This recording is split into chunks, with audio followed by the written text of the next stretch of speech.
And something I had learned from people in my therapy office was sometimes people went through tough times and they grew from it. And other people went through tough times and they felt like they were stuck, like their life could just never be as good again. And I realized it wasn't always about what people did. Sometimes it was about what they didn't do. People who didn't have certain bad habits seemed to do better than others. And so I studied them a lot for my own purposes, but also I wanted to teach other people. And on the 3-year anniversary of the day that my mom died, my 26-year-old husband died of a heart attack. And I found myself a widow. I didn't have my mom, and I'm supposed to be a therapist who's helping other people with their problems.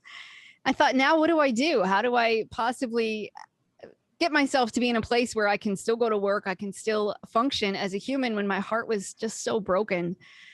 And I worked as hard as I could on myself. I knew that our tendency when we're grieving is to escape the pain. But if you really want to learn from it and to heal from it, you have to go through it. So I did.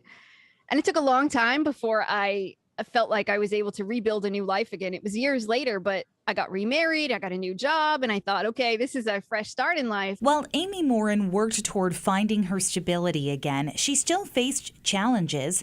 So she created a list of 13 things that mentally strong people don't do. That list turned into a book, which then inspired 3 more about mental strength. You are a best-selling author. You have a TED Talk that has been viewed many, many times.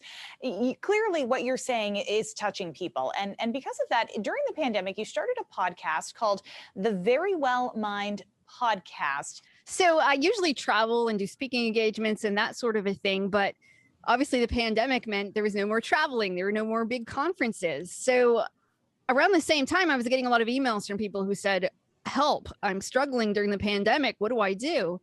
So I thought the best way to reach people would be through a podcast. So I teamed up with Verywell Mind, which happens to be the biggest mental health site in the world.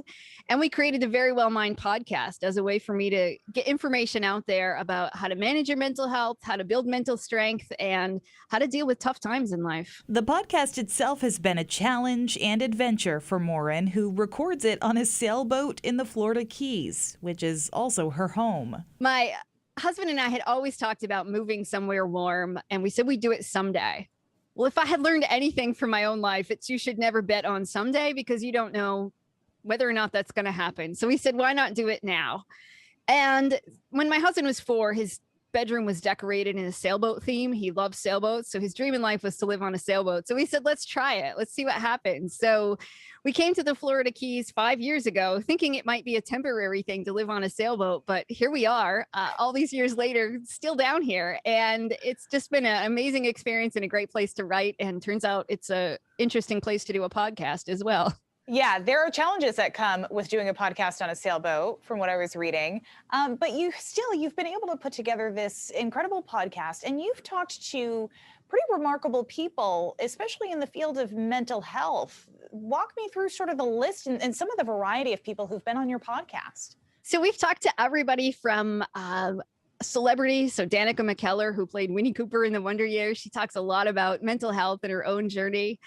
To authors, best-selling authors like Lori Gottlieb, who's a therapist who wrote a book called Maybe You Should Talk to Someone. It's wildly popular. She came on the show, and we've had athletes. We had Steve Francis, an NBA player who was willing to talk about his journey with mental health, to Darryl Strawberry, Major League Baseball player who struggled with substance abuse. And it's been a really good way to sort of normalize the experience that so many of us have, that we've all struggled with certain things in life and we all have emotional wounds, and to normalize the fact that a lot of us have depression and anxiety. How do you get help? How do you get through those tough times?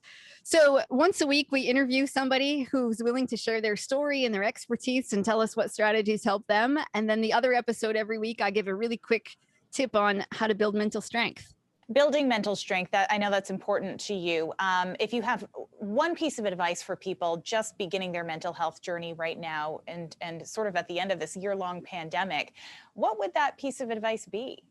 To not believe everything you think. Your brain lies to you. It might underestimate you. It might overestimate the chances that you won't succeed. It will tell you to not try new things. It will talk you out of everything that might be uncomfortable. But sometimes you just have to know that your brain isn't telling you the truth and that you can do more than you think you can.